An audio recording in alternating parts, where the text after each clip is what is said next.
So welcome to the February 17th edition of Success Clues here with Nakia Evans, getting ready to learn a great number of success clues, talk about a mover and a shaker and a fast starter and an early bloomer and just in her own world of achievement. And when Rich Tomasini, my friend, says, you got to interview Nakia on the Success Clues, I'm like, how quick can I get her in the calendar? And so I just want to say welcome to Nakia Evans, agent, entrepreneur, business professional, Baltimore.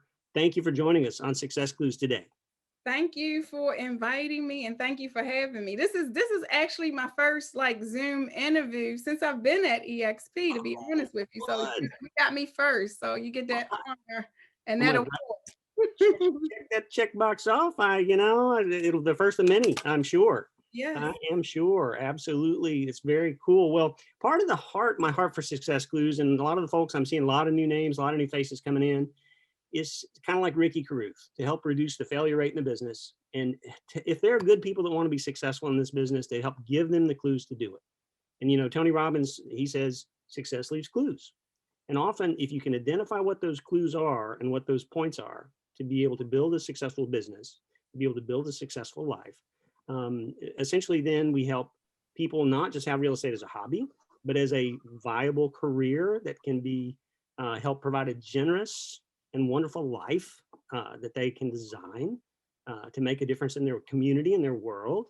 And so, that's my heart. And so it's wonderful to get great folks like Nakia and the people that we've got on the YouTube channel. There's Annie Lewis. I see waving hands out there coming in. And so it's fun, and I get to learn, from you guys and share things and best practices. And so, Nakia, I was asking Nakia before we got on, did you realize that you were going to have a real estate empire when you were a little girl? Nope. So I always thought I would be a teacher. Ah, And actually, as you advance, or as I took a career path as a broker, a manager, a leader, a team leader, it kind of takes me back to being a teacher. So maybe the teaching and then real estate. I fell into real estate because I bought my first house when I was 23. oh my Then goodness. 5 years later, I bought another house, and that real estate agent was like, well, I was just here the whole time. So how about you become a real estate agent and we partner up? Because she was like, you did all the work. Like, I just, let's do this thing together if you would like. And from that moment, I was like, okay, I'm gonna go to real estate school. I called up some friends. I was like, let's go to real estate school. Somebody said I should be a real estate agent. Let's go to real estate school together and build a business. Hey, we're friends. We might as well go into business together. And so I did that with 3 people in 19, let me see, what year did we do that? In 2004. Yes, 2004. We did that. Some of us got out of the business. One never even got into the business, and now 2 are back in the business and have joined me here at eXp. So it's a funny story. I just thought about that today. It's how that worked out. That is so cool. Coming back around and then back in business together again. Yes, yes, yes. Very cool. 2004, man. So 23, bought the first house at 23. Mhm. And there's some people are like, man, I didn't think that was possible, right? Yeah, And then bought another one at 28, you yeah. know. So investing, has that been an interest for you early on? Yeah, it was. And also that my first house I bought, it was small. So Okay.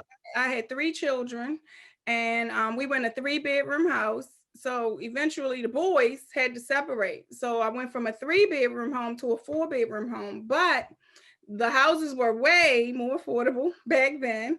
So I was Yeah. like, well, I'm not going to get rid of this first house. I'm going to keep it. And then I'll give it to my children. When they get older, they might need a house. Who knows what might happen?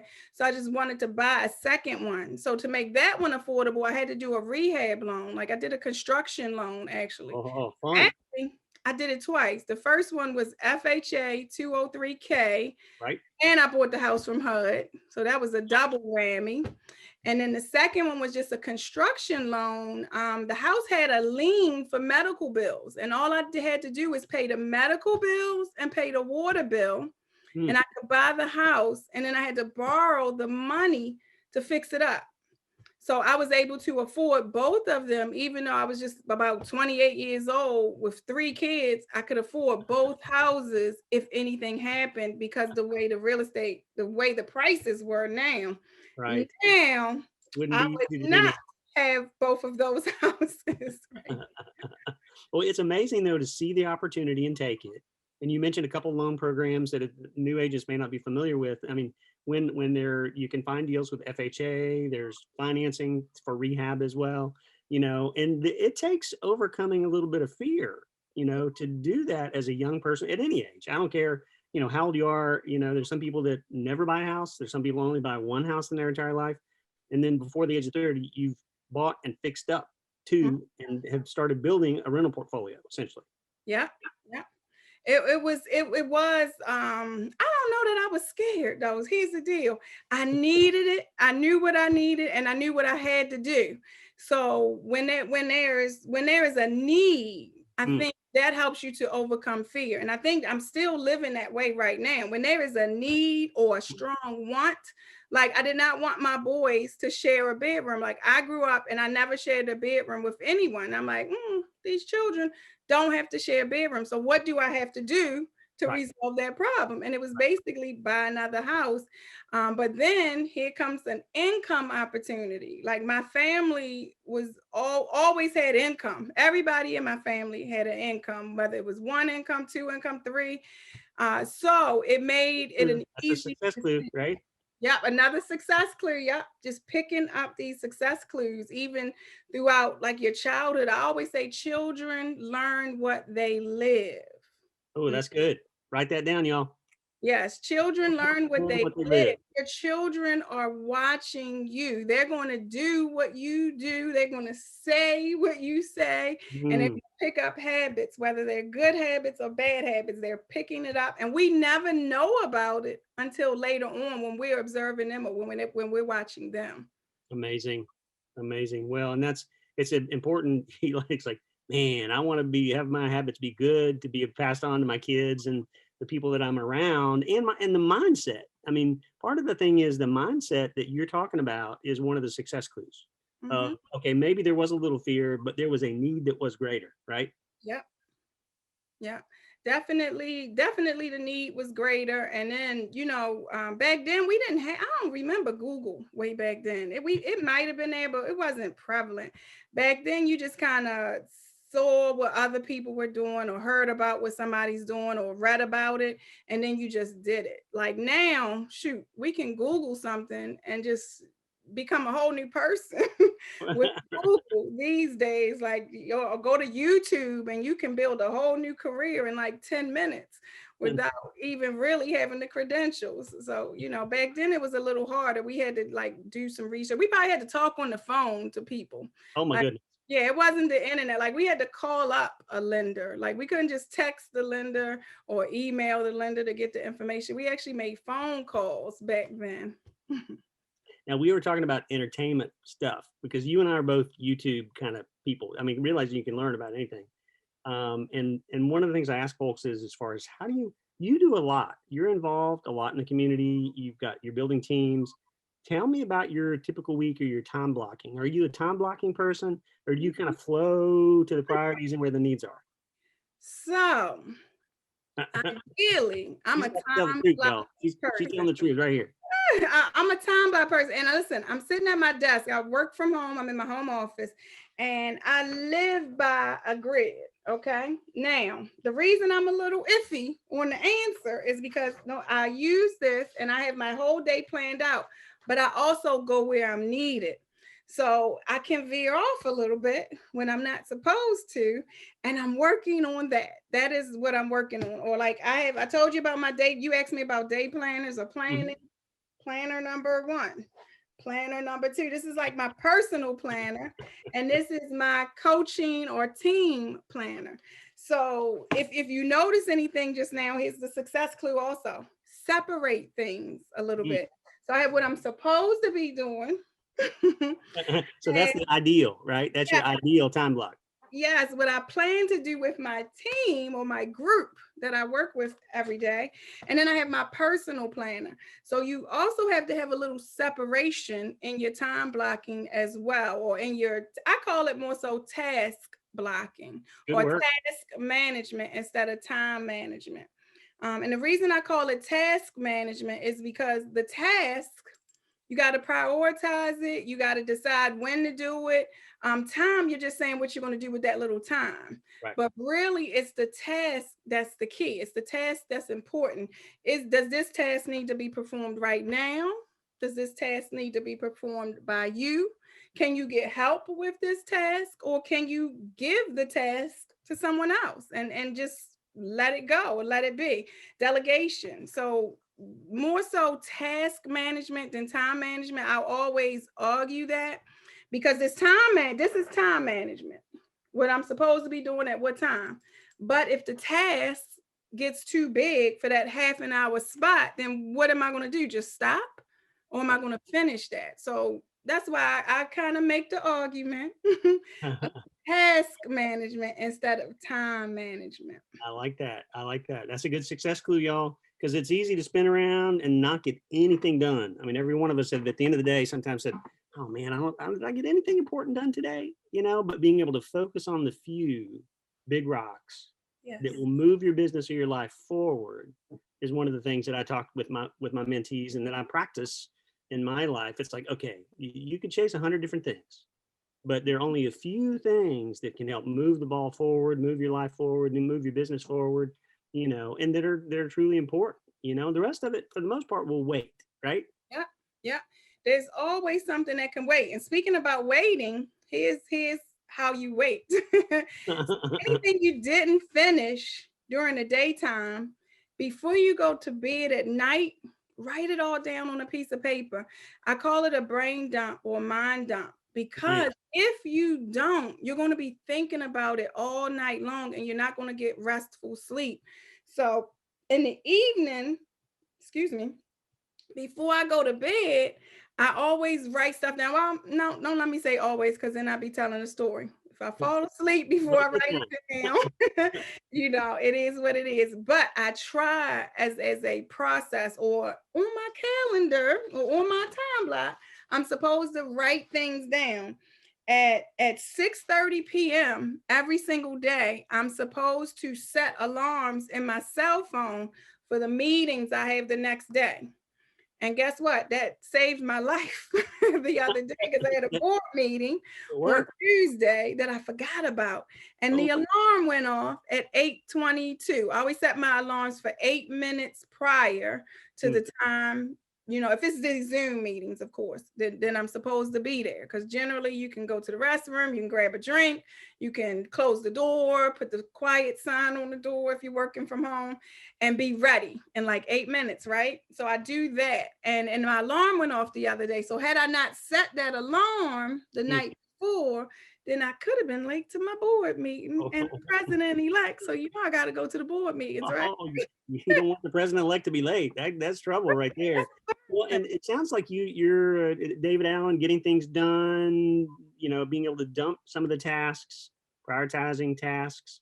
Do you review weekly? Because you've got a lot going on, right? I mean, how do you manage your mission and vision into the dailies? What does that look like? Do you do a weekly review, or what is your practice for that? Okay. So every morning I wake up. So I'm with eXp. Every morning I wake up, I go into eXp Enterprise and I write down my numbers. There's numbers when we're in this business. I wake Success up clue. and That's a success clue. Know your numbers, people. yep, know your numbers. I check my bank accounts. That's kind of fun. Yes, I see what I may have spent, and I make sure nobody else is spending my money. Those hackers Okay. and those people out there, I make sure nobody is stealing my money. I check my bank account so that and I don't do a audit per se. I write down the balance. So I know what my balance is on Monday. I know what my balance is on Tuesday. I know what my balance is on Wednesday. So if I'm trying to figure out how much money I spent from Monday to Wednesday, I just basically take this number, subtract it from that number. That's how much money I spent. I don't necessarily every single day check to see what I'm spending money on. That's like another task. But to track those numbers, the other thing I discussed this morning with agents I talked to in the morning is that creates a pain point for you. If my bank account balance is not what I want it to look like, Right. I got to figure out what am I going to do today to move the needle up instead of down. So that's why every single morning between 6 a.m. and 7:30, I check my balance in my bank account as well, because I want the needle to move upward instead of going down. So that will help you to plan your day. Okay. Listen, if you want to be forced out of your comfort zone, let that bank account balance be the wrong balance. Okay. And that will help you plan your day. It was funny how out of sight is out of mind, but Mhm. bringing it to the forefront and being aware of it presents a need, right? Like you were talking about.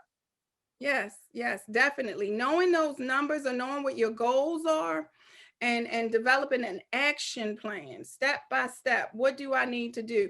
Not just I want to get to the end, but step by step, point by point, breaking down of your goals. In the real estate industry, and our board of directors or our board of realtors, we have strategic plans. So once I volunteer there to learn how to run my life also, because that's another success clue. How are these boards running? So volunteer at your board, at your local board, your state board, see how they're running their business, and then start running your business the way they run their business, and really start running your life the Right. way they're running that business. And that will lead you into a growth position as well. When you are duplication, copycat, whatever you want to call it. But I just volunteering and being committee members, committee chairs, or on board of directors helps you take those skills over into daily business and daily life. If you use those things and move it over to where you really need them, strongly need them, then that is what kind of helps as well. That's interesting that when a lot of people look at serving on boards or leadership, it's like, oh man, that takes from my time. Mhm. But what you're saying is, even though you're bringing a gift, you're contributing your time, your expertise, your influence, you're getting something back that's even greater when you're Yeah. giving, right? Yes, I learned how to review my bank account and my all of my bank accounts, and to review them from being the treasurer of the board. Or I learned how to budget from being the treasurer on the board of realtors. So had I not had to do that for the board, maybe I would just, log in on the phone and check my bank account, be like, okay, okay, okay. But since I had to learn how they do it and how I had to communicate that to the rest of the board of realtors, it is kind of helped me learn how to review my own finances and how to budget and how to break things into categories. Or separate. There's Right. the good one. Separate, because as realtors, we need to separate our business from our personal. Good Okay. point. That's a So good success clue. learning how to separate, learning how to put things into line items and categories. Oh, that was big for me. Because before I was just flying at the seat of my pants or whatever they say. I was just spending money, making money. But once I did that with the board, once I volunteered to do that with the board, now I do that in my own life as well.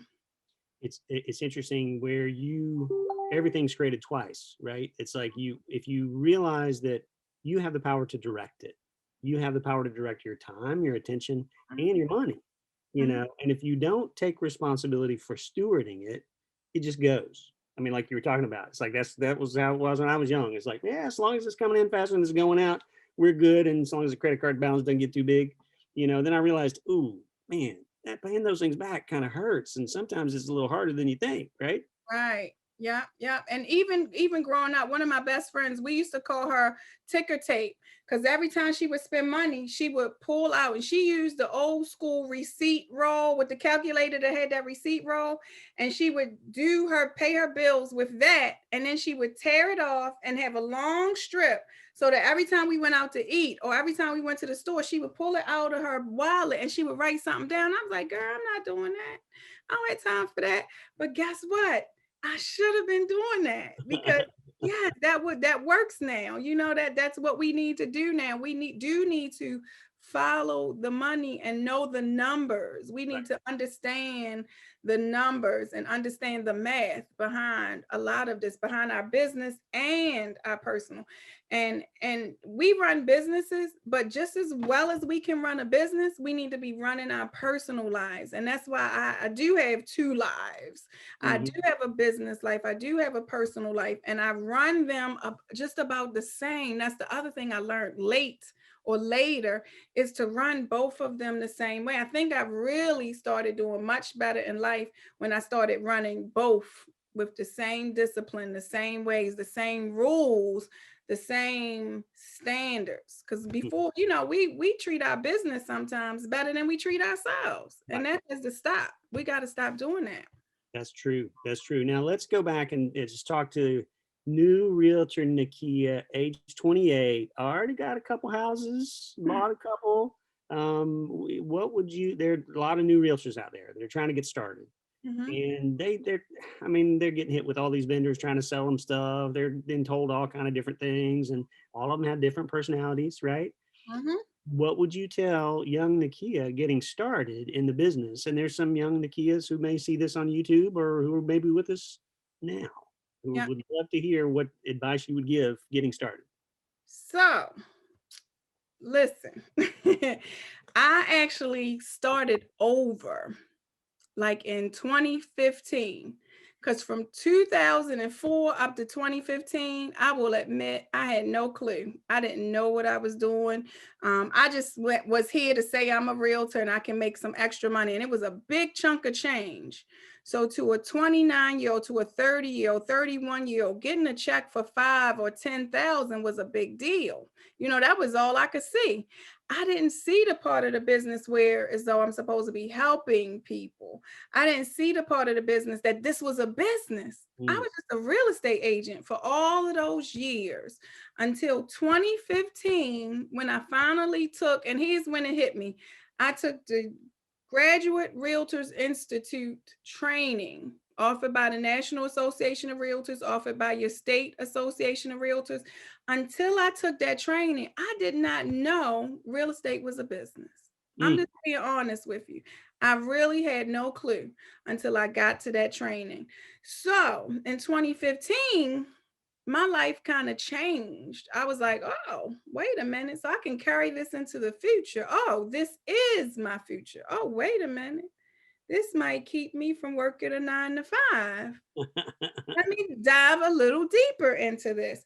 So fast forward, becoming a leader in real estate or becoming a manager or a team leader or a broker in this business, my main goal as a team leader, a realtor, a leader in the industry, and a broker manager was to never, ever allow someone to come into this business as a new agent and not understand that this is a business. mm, That's my one first foremost goal conversation is that this is a business.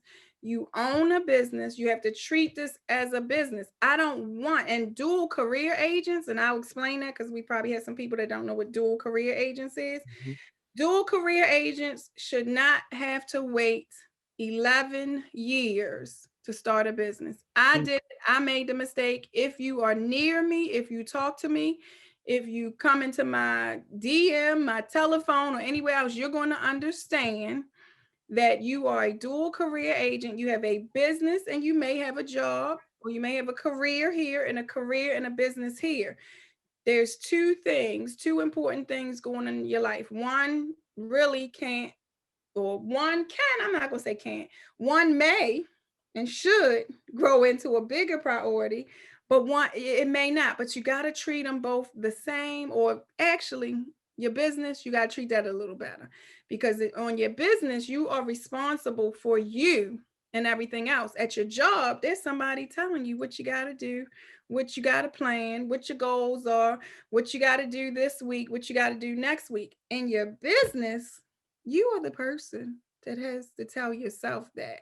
And that's what a lot of brand new agents are not understanding. There's nobody really to give you leads. I mean, those programs are great, but guess what? New agents that are connected to me, let's not talk about getting leads right now. Let's talk about how you are going to control your business. Let's build that system first Mm, and let's supplement it. So I that's don't I good. don't let new agents come into the business relying on something else or someone else. We kind of put you right there in the front, right up front. We kind of get you running and up and running, relying on yourself before you rely on other things. That's a great success clue right there. I mean, not looking to other people to deliver you leads, Mhm. generating your own leads. Lead generation is, we're in the business of lead generation, right? Yep. And then lead conversion and taking good care of people along the journey, right? And so recognizing that, hey, this is a business. Otherwise, it's a really expensive hobby. Yes. Yes, it is. Yes, it will be if you don't get it under control fast. Right. That's right. That's right. And so in the journey, so we there's a pattern, where we're individual agents, then we may join a team or partner up with some folks. I mean, you went through the partnerships and then becoming a team leader. Tell me about that journey, the shift that went from being an individual agent to building a team. Oh, this is a good story. So, so I was doing well at my former brokerage, and somebody they were looking for new leadership, new managers. They had an empty position available, and since I was volunteering with the Women's Council of Realtors, who instill leadership into women who are realtors, they thought that I might like that opportunity. And I was like, oh, okay. But I went to Women's Council Realtors to become a leader, right? So here an opportunity fell into my lap, and I'm like, I just like doing whatever I feel like doing. I didn't want a job. Like I didn't have a job for years. I have a job for years, and then all of a sudden someone offered me a job. I'll be honest with you guys. I was offered the job, had a little small interview, like, okay, whatever. And then I had to have a second interview. But guess what, y'all? I never filled out the job application because I was like, just in case I don't want it.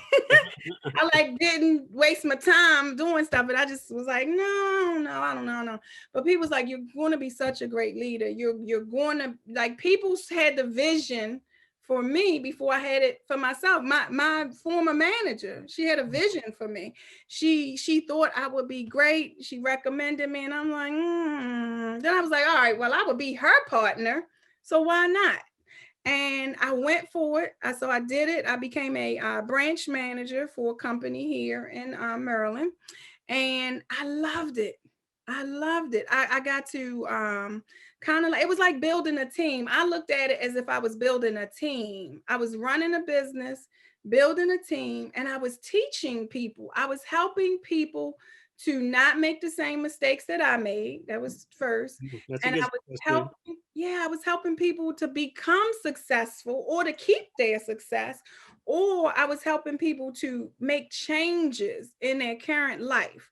That was just my duties. Then again, I had to watch the numbers. I had to do the math.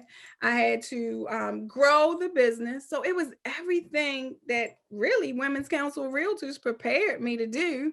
So I was kind of like testing the waters, but I loved it. I loved it. I loved it. I loved it. And I was able to almost do it my way. So, and you hear me say almost because I wasn't able to fully do it my way. So at some point, I stopped. So I moved on. And that's another great story too. I actually didn't move on until I slowed down because of COVID. So I was just going and going and going, and I felt like I was good. I was winning awards. I was in the top 10, top 5, number 3. I was always winning, but I wasn't doing things the way that I wanted to do it, or I felt like I was being held back per se. Mm, Um, and so I was got a call, or not even a call. I got a DM. I call it a DM when you somebody direct messages you. They go into your Facebook Messenger, and I was offered a chance to look at eXp while we were home on COVID. And I'm like, oh, here we go again. Somebody else wants to recruit me. You know, that's what all the people say. Oh, they're killing me now with, oh, the eXp people want to recruit me. So somebody wanted to re- basically recruit me to eXp. And I was like, I don't have time for that. But really, I did have time because I wasn't doing much because we were COVID. home. Yeah, we were home. And eXp is one of those things that once you see it, you can't not see it.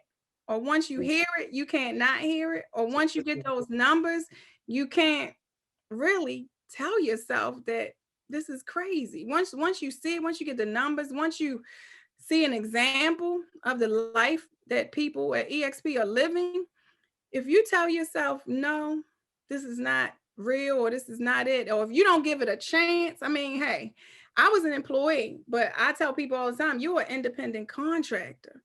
If you have the right to walk in and out at any given moment, I was an employee. I had to make the decision as if this was good for me, or if this is no longer good for me, or if this is okay for me. Like I had some really rough and tough decisions to make. Um, so independent contractors, test the waters is what I say. I tell people all the time, test the waters. If you don't like it, go back or go wherever else you want to go. But it was just it was the time and the lack of things to do and interest. Mhm. Curiosity is what I call it. Curiosity, right, I right. was curious. I was like, well, wait a minute. Can I do this? Can I be Nakia if I do this? So that was what kind of, brought me there. Well, and the leadership roles that you've been in and helping to educate and the value of education, it's an interesting platform that I've seen, and also just the value of partnerships and the relationships that you have in your world. I mean, where there's a quote about, you're the sum of like the five people you spend the most time with, and it sounds like some of the leaders that you've been around, and also the leaders that you're developing. There's a lot that we gain from each other in these situations, right? Yes, yeah. So one of the things that I strongly believe in is well, a few of the things is collaboration Hmm. and creating leaders. Or here's what I always say: I don't want to be the only one. Amen.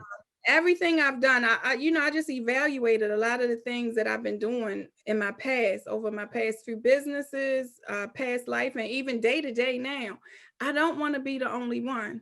So I don't want to be the only team leader. So my focus is on creating team leaders, or like in our group. So we have a group. We don't have a team. We have a group. It's like a group of us that do business together. We look out for each other. We collaborate. We help each other. Um, we just always do things together, and we always do things to help advance each other. That's the biggest thing. That's our group culture, is that we help each other and we help each other advance. So we kind of flow with collaboration at all times. We create small committees per se in our group, or we have small teams within our group. So say we may need help with onboarding. So we have an onboarding team of like 5 agents that'll help with onboarding. Even if, and here's the bigger deal, these people are volunteers, and they are learners and teachers. So they've learned how to onboard because they've had to onboard themselves, or they've helped somebody. So they've volunteered to help somebody else. And there's a certain thing that happens to you, your spirit, and your business when you do these type of things. It's just like volunteering on the realtor boards. When you volunteer for these realtor boards, your business kind of takes off. Like you don't do it for that, but it's just something magical that happens. So within our group, we have small teams. We have I call it the honeymoon phase. We have a brand new agent. She's actually on the phone with us right now. She volunteered to lead the honeymoon phase, even though she hasn't even sold her first house yet. So how about that for spirit, for what she'll get back out of that? She makes sure all of the new agents after her knows what's going on. Like it could be a class, it could be this, it could be a lender or something that she's met, but she's always feeding other people information. And for that, she's going to get a blessing that we can't describe. We can't really say what it is. We can't put our finger on it, but I strongly believe in that karma and in Mhm. that situation. So we always create leaders or leader of a group. This evening, we have another agent on the phone that's going to teach our whole team how to talk to buyers.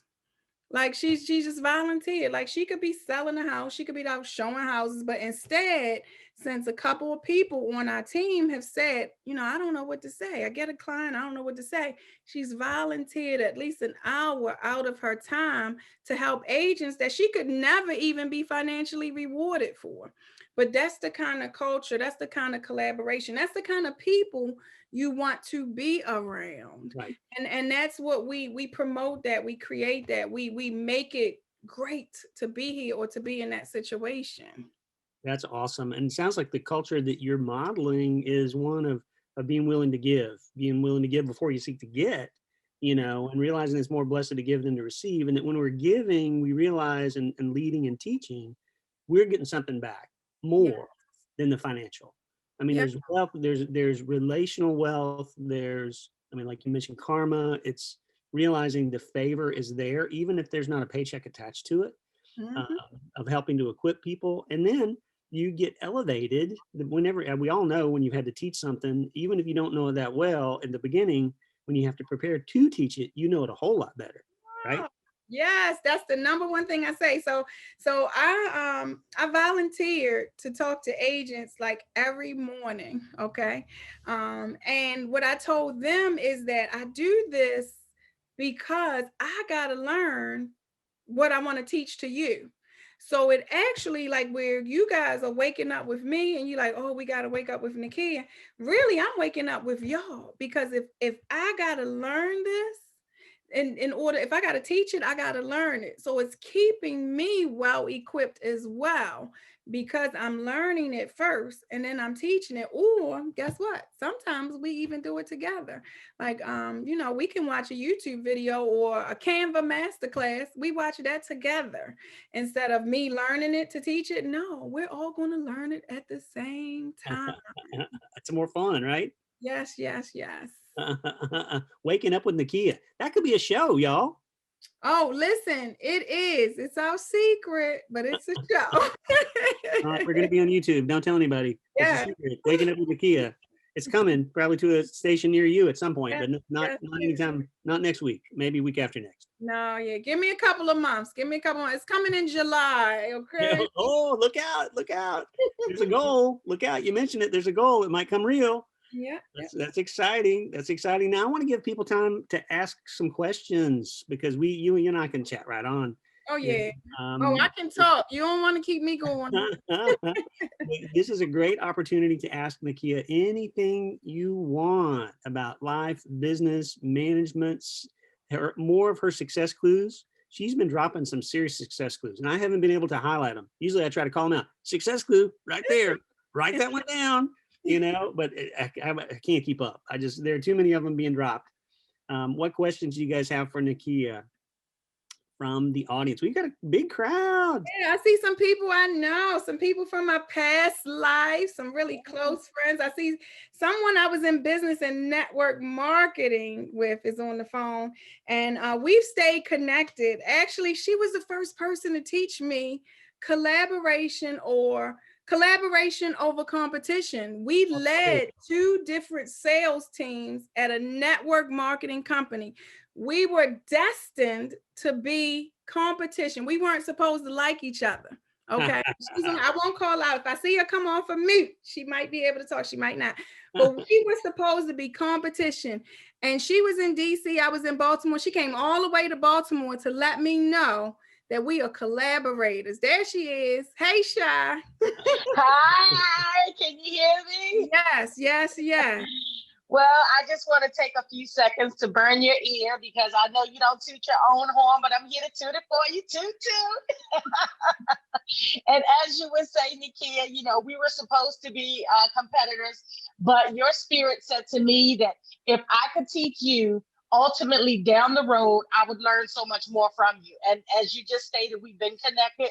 We are forever connected. And I'm just so proud of you, you know, and of course, looking forward to being in business with you. So I'll just leave it there. Y'all hear that successfully, right? She just said a word right there, but we won't say it out loud. But she just told all of y'all what's getting ready to happen, right? But yeah, so Sha and I, we were designed to be competitors, but she taught me how to collaborate in the same business, even though we were building something different and we all had the same customer base.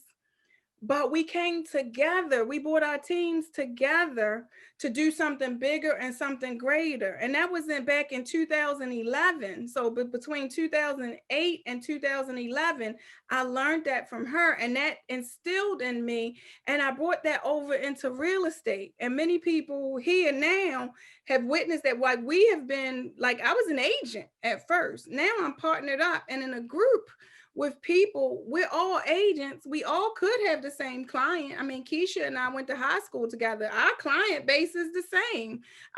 You know, those people that we went to high school with are buying houses, and they're going to choose one of us. But instead, we collaborate instead of compete. And that's a really big deal. If everybody learns that, and I'll be honest with y'all, eXp, and I'm not just saying it because I'm an eXp agent. eXp is the first real estate company that I've been to where everybody helps each other.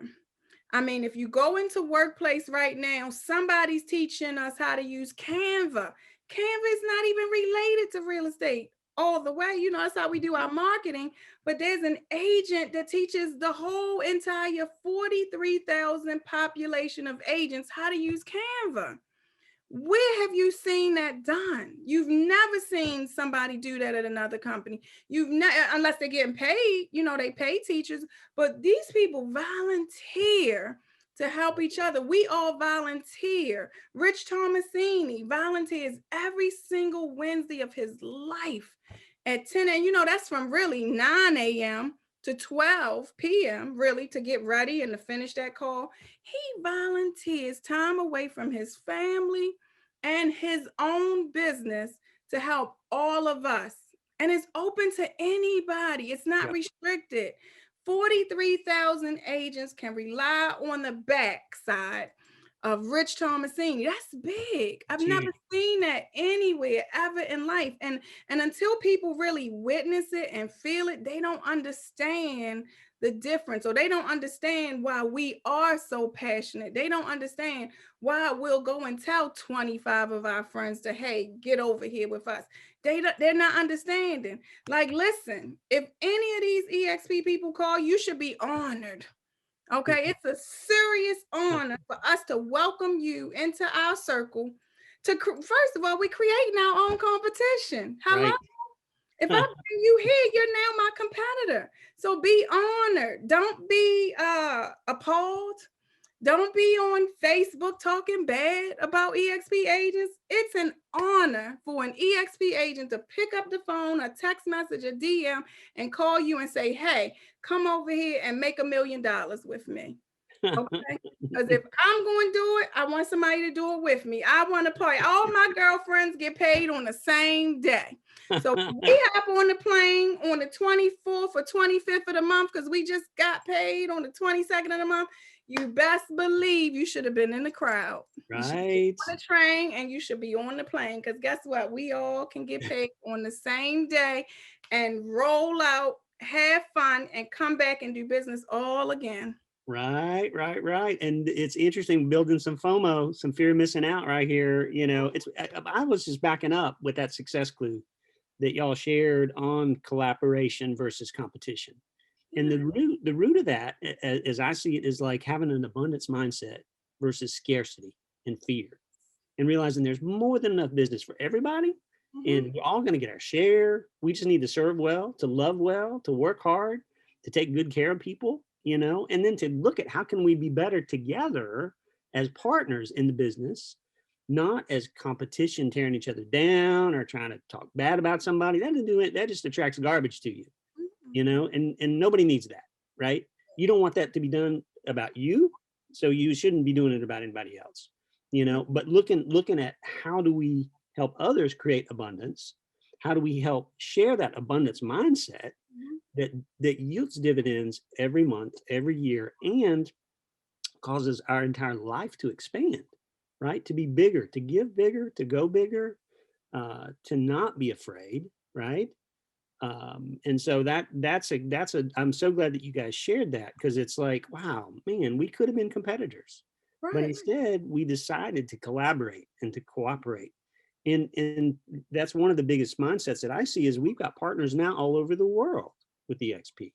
And Yeah. I don't really intend for this to be a commercial for eXp, but just the mindset of someone who is a partner is very different than someone who's just another independent contractor working under a certain brand, who's just going to have a 1099 and whatever they make is whatever they're going to make, right? When we have the multiple income streams, which takes us out of the employee quadrant into the investor quadrant. When you own shares of stock, guess what? You're an investor. Yeah. If you may not have a portfolio of homes, but if you have shares of stock, you're an investor, right? And so as we all get more effective, as we all share, the mega agents that are doing 400 and 500 deals a year, have teams, mega teams in San Diego and all over the country, sharing freely what success clues is working, and offering free classes, right? And Rich Tomasini, free training, equipping, helping everybody downstream. It's a huge, huge success clue right there. Questions for Nakia before we hit the top of the hour? I see Annie Lewis raising her hand. Yeah, this is so. Hi, Nakia. Thank you so much for taking the time. You have been so motivating, and I feel so lucky because I became an agent on July 1st of last year, which is the same day I moved to Asheville, and I joined eXp on July 24th after having tea with Matthew Ledford, who like totally motivated me. But like, so it's like I feel like I should have gone somewhere else to come here next so I could appreciate it even more. But it's been great, and everything you've said is absolutely spot on about the culture and everything like that. I'm interested, have you always been in the Baltimore market? Like, is that been your base for your entire career? Yes, actually, yep. So I only had a Maryland license up until about 2019. The office that I was running, since we're in Baltimore, we're so close to DC. I decided that, hey, maybe these agents in Maryland might want to sell in DC. So I had to get a broker's license in order to give them an opportunity to do more than just Maryland, or to serve more than just Maryland. So I studied for my broker's license. Again, I invited my friends first, or my agents that were in my office first. And then guess what I did? I opened it up to every single agent that was in this Baltimore area, regardless if you were with my brokerage or not. And I met some incredible agents, and later on partnered with some of those agents because they were so thankful that I did that for them. They decided, hey, well, why don't we become full-time partners?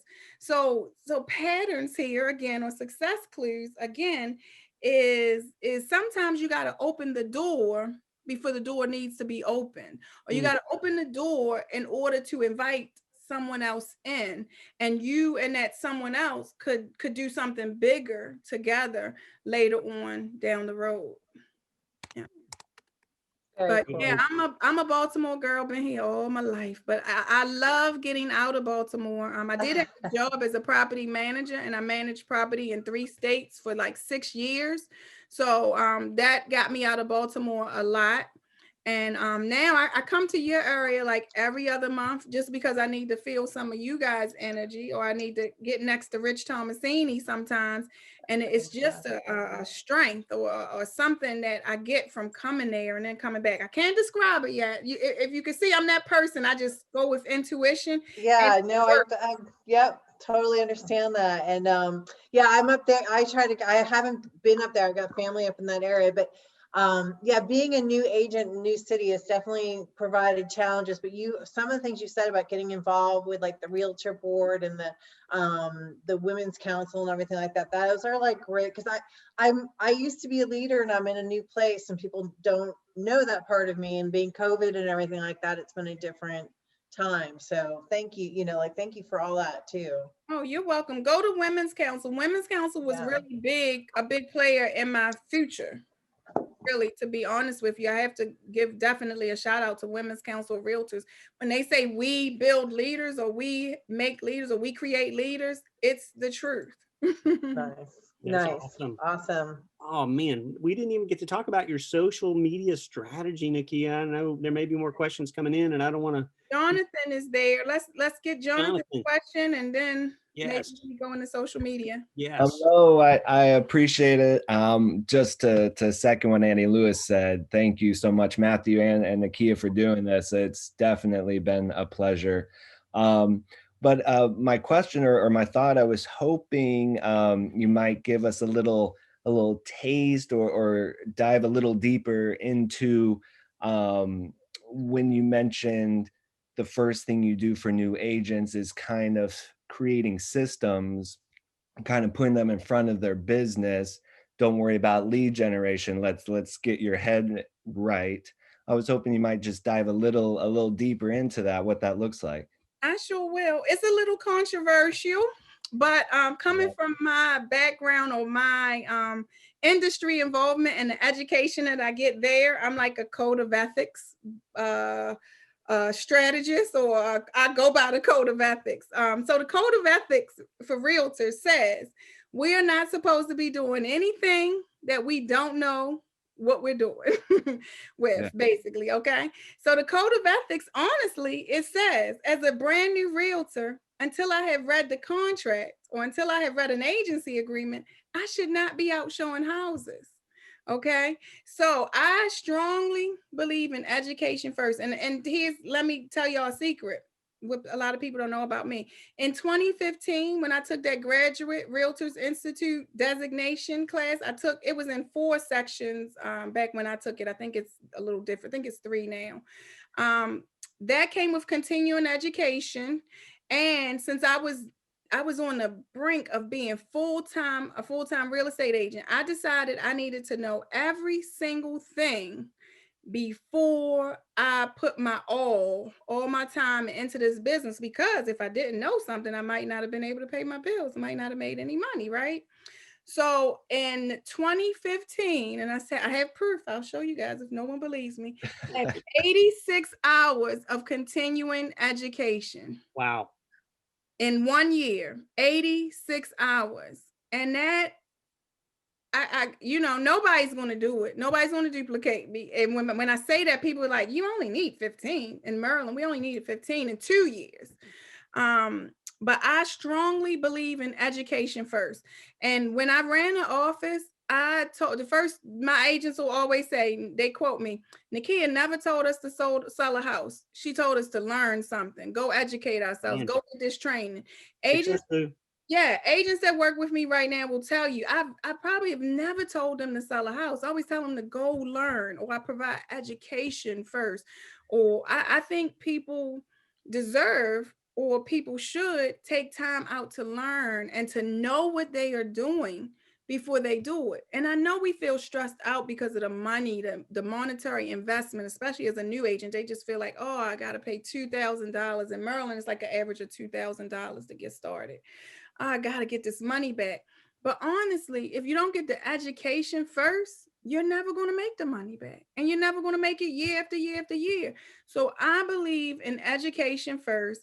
I strongly, anybody that knows me will tell you, and they will quote me all the way from A to Z, education and training before you really go out. Like if you can, and any new agent that you're talking to, position them with a cushion financially or whatever they need to be able to take their first 60 to 90 days to learn. Because here's the worst thing that could happen, and that's why we have this class this evening. I get a client and I don't know what I'm doing. first of all, that's gotta weigh heavily on your spirit, number one, to just be out there and not know what to say or not know what to do. But it's also a turnoff for the client. It's wrong for the consumer, that we can get in trouble with the Maryland Real Estate Commission if we're out here trying to do something that we don't know what we're doing. It's a code of ethics violation in the law and with the code of ethics with the National Association of Realtors. So I say spend time. I used to tell brand new agents for rentals, I used to have a little more control as a broker manager because everyone works under my license, right? So listen, you can't do a rental until you go to fair housing class, until you go to ethics class. If you have a client, before you do those two things, you got to refer it to another agent. I'm not willing to help you. I'm not willing to get you help until you take fair housing and a code of ethics at least. And I used to also have agents write me an offer using the contracts. Even if they didn't go to a contracts class, they would pick a house in the MLS and they would write me an offer as if I was the seller. They could pick a property, any property in the MLS, and they would write me an offer. And then I would just review it like I was a teacher. There goes that teacher again, Matthew. Yeah. I would mark it up. I'd have my highlight, I had my red pen, I had my black pen, and I would mark it up. And that's how most agents who started with me at my last brokerage, that's how they learned how to write a contract. By just doing it, writing it wrong and getting the corrections from Nakia. A lot of agents will tell you that's how they learned how to write a contract. And then they went to a contracts class. Or I had Brenda Kasuva on the phone. She's our educator in our group, and in the state of Maryland, she's the president of the Maryland Real Estate Educators. And I would pay her to come in and teach agents. Like, that's all I really did. I just focused on education. And that's what the foundation for any new real estate agent that started with me, they will tell you that education is their foundation, not the lead generation. I'm not talking about leads. I'm not talking about farming. I'm not talking about any of that. Reading a contract, reading an agency agreement, then writing both of those, learning how to fill those out, and understanding the law is the key to success in real estate. Good Before you get your first client. Good success keys, Nakia. I love it. That's awesome. Well, Thank and we're you, always Nakia. learning, Yeah, right? you're welcome. Yeah. Good answer. Good answer. I know we're coming up to the top of the hour. I don't know if there are more questions. I do want to share my screen and give shout out to Nakia's social channels. Tell me about your social media strategies or marketing. To just stay in front of people. I stay in front of people. I share everything that I feel is shareable, and I keep it real. 100% real. I don't know how to be fake. I keep it real. I'm just learning. If you take a look at that, he's got it on the screen. I'm just learning branding, like the colors. The reason I chose blue and orange is because I could get some help from eXp. It's a matching. It matches eXp, right? Yes. So I chose blue and orange because sometimes if I don't have time to create something, maybe they have something available for me. But moving with Nakia is the hashtag I use. It's also my username on TikTok, Instagram, Twitter, Snapchat. I really don't use Snapchat, but I have one of those. But I'm really on Instagram a lot and Facebook. So Insta's your number one, Facebook your number two? Well, I use an app that posts on all four: Instagram, Twitter, Facebook, and LinkedIn. So you buffer gal, or what's your tool? Hootsuite and Later. Hootsuite and Later. I kind of flip back and forth. They both provide so much free training and free information. I'm kind of playing with both of them. Love it. So if you're not already following Moving with Nakia on Instagram, need to check in. Yes, I got to get that followers up to 1,000, y'all. So share that as well, because I have some help with branding and social media coming.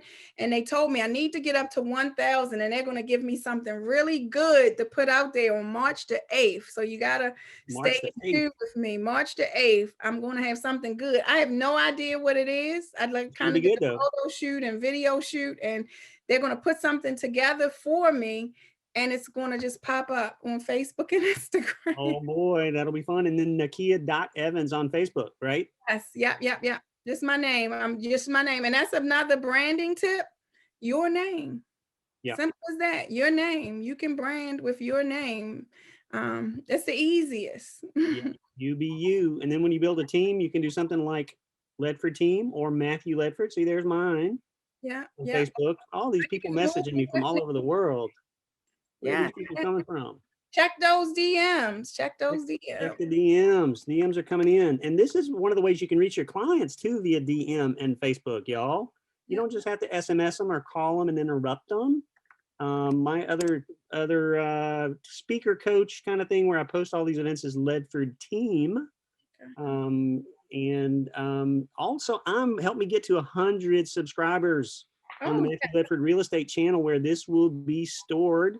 We got Rich Tomasini, Clarissa, Barry Pulver, some awesome Success Clues interviews. For those of you, this is your first time. Thank you. Welcome. But we're building a series of Success Clues with these successful agents, entrepreneurs, investors, and hopefully sharing something every week and on my Matthew Ledford Real Estate YouTube channel. So help me get to 100. we're going to help you get to 100. Everybody on this call, and there's 18 of us left. We're all, so you at least have 40 by the time we finish this call. And we are going to double that number for you. We're going to help you get Love to it. Love it. Love it. Thank you so much. I'm going to drop it in chat because it's an ugly, when you're on YouTube, it is an ugly URL until you get to 100. And so it's just gnarly. You know, it's not good. So we're trying to get rid of that and get a prettier URL. No, I All got right, guys. Any other questions? Go ahead, Nakia. No, I said I got to get me a good one too now because I'm getting up there in subscribers. I think I have. Well, I know, not I think. I know I have 1,000, but I haven't looked into what 1,000 means. I need to look into see what 1,000 subscribers mean because it's a pivotal point I hear on That YouTube. means YouTube starts sending you checks or something, doesn't it? Oh, well, wait a minute. We get off this call. Look, let me time black that. Okay, that's important. It's a priority. So you on Moving with Nakia on YouTube? It should be just Nakia Evans, I think. Or YouTube confused me because I actually have a couple of YouTube channels. That one with the orange and blue, yeah. So I used to run a salon, so I had a YouTube channel back when I ran a salon. So I had to kind of build a whole new one. There we go. So yeah, if you click that, then you get that ugly URL. I'm gonna drop that in chat too, so everybody on the call can follow us both. Oh, look at Brenda right there. Brenda, you are the featured interview on my YouTube channel. Go, Brenda. Look at that. Love it. So thank you for sharing that. Because yeah, definitely YouTube too. YouTube is starting in July. July and August is going to be really, really big here. Okay, that's a success clue. You know, Google owns YouTube, so things will get ranked when they're on YouTube. Sometimes when you could do a page on your blog and it never gets seen. And they like to keep people watching on YouTube. So if you capture people's attention on YouTube, it's a beautiful thing for your business and for your brand as well. So any other questions before we wrap, y'all? I know we're at the top of the hour. Thank you so much, Nakia. Bless you for sharing and your generous heart, encouraging us to always be learning, always be collaborating, and keeping taking good care of people all across the planet. Yes. Thank you, Jonathan. I see those hearts and those claps. Thank you. Thanks everyone for attending. You're so welcome. Nice to see you. Thank you. Very inspirational. Thank you so much. Thanks, Babs. I got to connect with you in workplace. Connect with me. I'm going to connect with you. Yeah, absolutely. Thank you. Thanks, you, everybody. Bye. Take Make care. It a great one. Don't forget to love your neighbor out there. Yes. Thank you, Matthew. This was great. Thank you so much, Nakia. That was awesome. You did a great job. Let me stop your recording. There you go.